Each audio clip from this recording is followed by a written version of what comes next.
All I can do is use superlative words. It was entitled because they fought many battles, mostly for the poor and the impoverished. They also fought corruption and they fought poverty. And his name stands everywhere. He also was an epitome of poverty and poverty. And if you mention his name anywhere in Nigeria, they will tell you that is as a person trust, as that trust. So that is it. And he has practiced that policy, and he never shook for once. Even during the pro-democracy times, he was one of the few others who came on the street.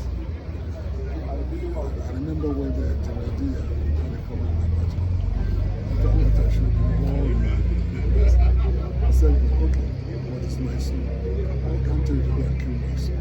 Please forgive him because of that. Forgive him a lesser punishment. It was bold. Other people who did that, Abacha had done it. So that's the person he is. How will you describe this loss? A big loss. But it's also a big gain for us. Because when you look at his life and the examples he has set, if we follow those examples, we will follow the British aphorism that the king is dead, long live the king. What he has done for humanity, for Ijebu's cannot be compared. So he's alive. And in any case, we thought he would never die. He never looked like so. He was so present all the time. We hoped he would never die. Everybody knows. So your message to the family left behind and Ijebu woman and God. The family, they should be very proud. And they have a herculean task. Because those shoes are not just big, they are super big.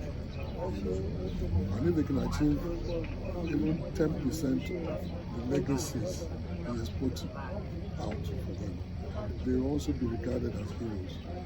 Can you then imagine if you can do 100, then they will be superheroes. For the Ijebus, I told you about the poverty alleviation. I told you about if you take, say, culture. So something is happening today in which he's been buried according to his wish.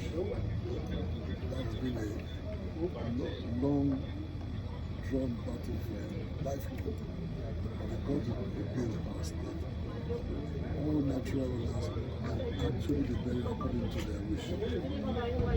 So it doesn't mean something he fought for why fought and he just got it through a couple of years ago. And now he's benefiting from it.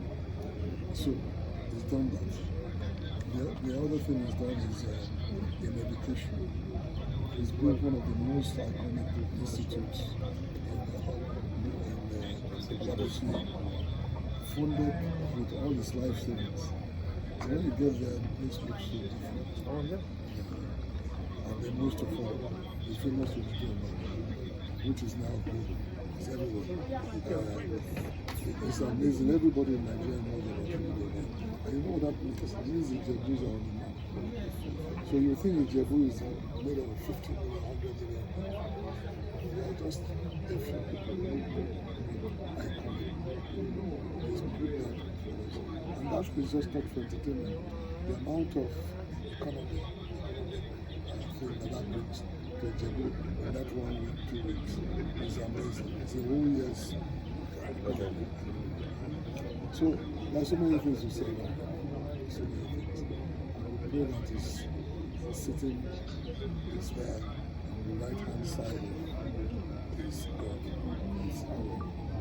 We're hoping that he's looking at us all and laughing. I'm very happy that he has left a legacy. That's what we should always do.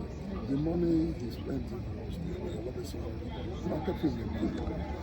And try to share to people. What he has done there, we can never quantify. So we thank God. Thank you, sir. Thank you for that.